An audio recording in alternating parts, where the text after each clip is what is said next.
uMarc nomfowabo u-Alex bagqugquzela iningi labaculi ababesebasha ngeminyaka yo-80 no-90. Marc Alex was our inspiration as to the twins, so I thought it would be proper and fitting, even though I've worked with Marc at a later stage, just to bring everybody on board.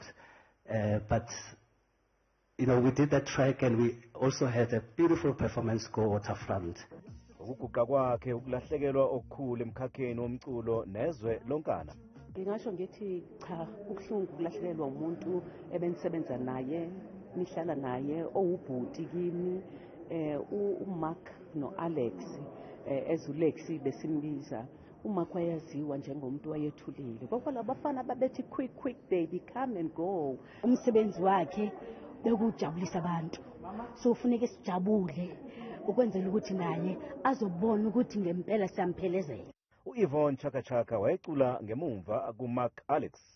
Namhlanje kube yithuba kuyena lokukhumbula izinsuku zakudala.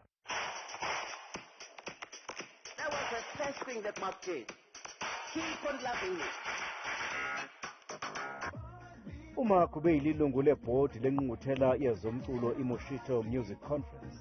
Asilahlekelanga ngobhuti, silahlekele iboard member.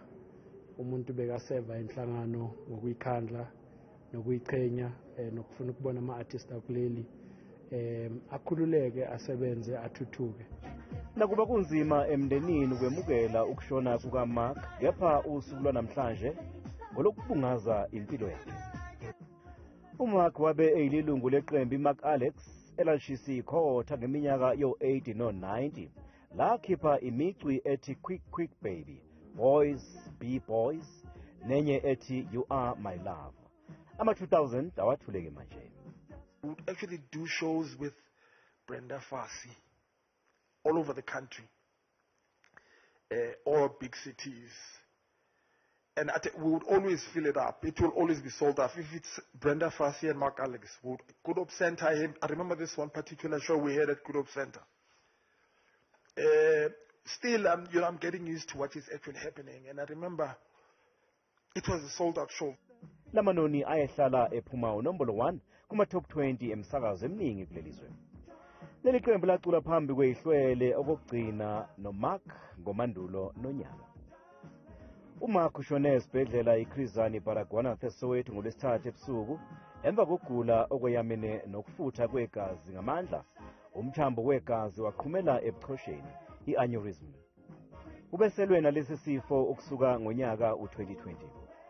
Ushiye emhlabeni umkakhe, indodakazi nendodana kanye nomfowabo uAlex. Uzofihlwa ngomgqibelo emathunini aseWest Park eGoli, lapho kulele khona-ke amaqhawe namaqhawekazi, iHeroes Acre. Sengathi umoya wakhe ungaphumula ngokuthula. Endabeni zethu kumzansi wethu Channel 163, nginguvusizwe langa ngibika ngiseSoweto Theartre eJabulani eGauteng.